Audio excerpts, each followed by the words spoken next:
Good evening বন্ধুরা, কেমন আছেন আপনারা? সবাই নিশ্চয়ই ভালো আছেন। স্যাটারডে সানডে মানে একটু ইভিনিং স্ন্যাক্স আমাদের বাড়িতে আমরা তৈরি করি, কেন কি সারা সপ্তাহ ধরে হাজব্যান্ড, ছেলে, আমিও একটু বিজি থাকি, যার জন্য খুব একটা আমরা কিছু করতে উঠতে পারি না। তা আজকে যে রেসিপিটা করছি সেটা হচ্ছে বয়েল সুইটকর্ন ফ্রাই। প্রথমে আমরা নিয়ে নিয়েছি সুইটকর্নটাকে, সেদ্ধ সুইটকর্ন, তার মধ্যে কর্নফ্লাওয়ার, ডিম, গোলমরিচ, আদা রসুন পেস্ট, আর দিয়েছি স্বাদ অনুযায়ী সল্ট, আর একটু ঝালের জন্য লঙ্কার গুঁড়ো, বা আপনার লঙ্কার গুঁড়ো অ্যাভয়েড করে যদি ওটা কাঁচা লঙ্কা করতে পারেন তো খুব বেটার হয়।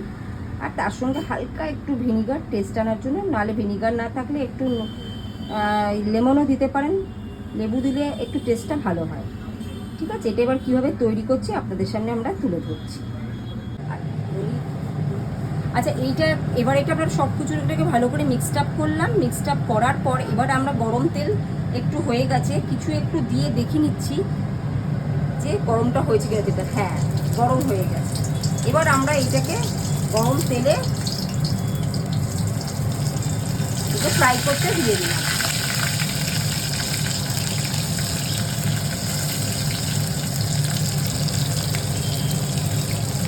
একটু আস্তে আস্তে ফ্রাই হচ্ছে।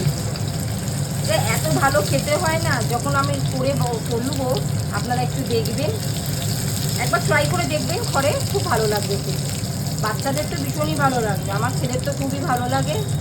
আর আমরা সবসময় তো করে উঠতে পারি না, যখন ছুটি স্যাটারডে সানডে থাকলেই আমরা মাঝে মাঝে এরকম ঘরে বানিয়ে খাই।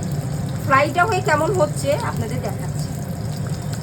ফ্রাইটা হচ্ছে, ফ্রাইটা একটু ফ্রাই হতে হবে, একটু লাল লাল করে ফ্রাইটা হোক। রেসিপিটা খুব টেস্টি খেতে লাগে, মানে আমাদের ভীষণ ফেভারিট, খুব ভালো লাগে। রেসিপিটা একটু লাল হবে, এটাকে জাস্ট ফ্রাই করবো।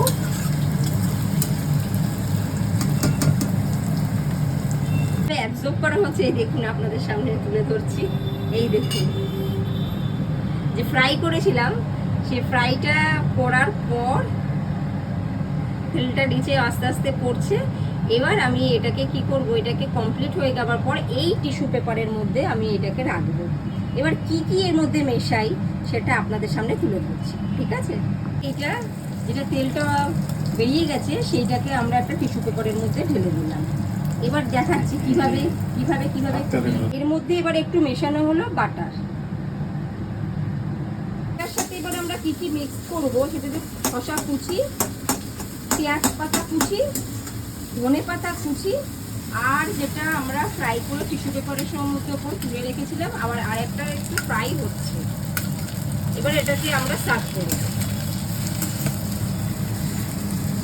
এর মধ্যে একটু লেমন পড়বে, আর লঙ্কা কুচি স্বাদ অনুযায়ী দিতে হবে, যার যেরকম ঝাল ভালো লাগবে সেই হিসাবে। এমনি তো আমি এটা তুলেই ধরেছিলাম আগে। এবার দেখাচ্ছি যে কি কি মেশাচ্ছি আমি এর মধ্যে। শসা কুচি, পেঁয়াজ কুচি, একবার ট্রাই করে দেখুন, ভালো লাগবে। আপনারা এটাকে সেদ্ধ করেও খেতে পারেন, কোনো ব্যাপার না। যেহেতু আমার ছেলে বলে যে মা একটু ফ্রাই করে দিলে আমার বেশি ভালো, এটা হচ্ছে পেঁয়াজ পাতা কুচি। ছেলে বলে মা একটু ফ্রাই করে দিলে ওই যে কর্নফ্লাওয়ার, ময়দা, ডিম যে এটা পড়ছে না, তাতে না টেস্টটা খুব ভালো হয়, মানে দারুণ খেতে লাগে। আর একটা হচ্ছে ধনেপাতা কুচি।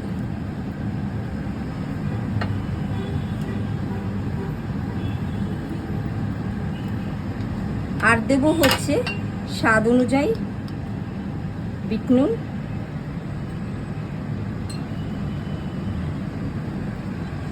আর লেমন। হালকা টকটা না স্বাদ অনুযায়ী। কাঁচা লঙ্কাটা দেবো না বললাম কেন জানেন? যেহেতু তখন আমি একটু গুঁড়ো লঙ্কা দিয়েছিলাম না। এবার এটাকে মিক্সড করে নিচ্ছি, মিক্সড অ্যান্ড মিক্সড। এটাকে এবার একটু ভালো করে মিক্সড। সন্ধ্যের জল খাবার না একদম জমে যাবে, একবার ট্রাই করে দেখুন না, আমার কথা শুনে খুব ভালো লাগবে খেতে। আমি এটা আগেও এরকম একবার করে খেয়েছিলাম। এর মধ্যে যদি আপনি একটু ছাতুর বাইন্ডিং দিতে পারেন বা ময়দা যারা অ্যাভয়েড করবেন তারা একটু ছাতুও দিয়ে দিতে পারেন। যখন আপনারা প্রথমে কর্নটাকে যখন ভাজবেন, যখন আমরা সব কিছু দিয়ে যখন তৈরি করছিলাম তখন তার মধ্যে কর্নফ্লাওয়ারের মধ্যে একটু ছাতু দিয়ে দিলে না বেশি ভালো লাগে। আমরা আজকে দিইনি কেন কি ঘরে ছাতু ছিল না বলে। একটু ট্রাই করি। লাজবাব, একবার খেয়ে ট্রাই করে দেখুন। হালকা একটু নুন আমাকে দিতে হচ্ছে। Thank you so much. জিনিসটা ঠিক এইরকম তৈরি হচ্ছে সন্ধেবেলায় না, একটা ইভিনিং স্ন্যাক্স ভীষণ ভালো লাগে। আমি তো অনেকবার খেয়েছি, আপনারাও একবার খেয়ে দেখুন, খুব ভালো লাগবে। আবার একটা নতুন রেসিপি নিয়ে ট্রাই করে আপনাদের সামনে আসবো। শুভ সন্ধ্যা। Thank you so much.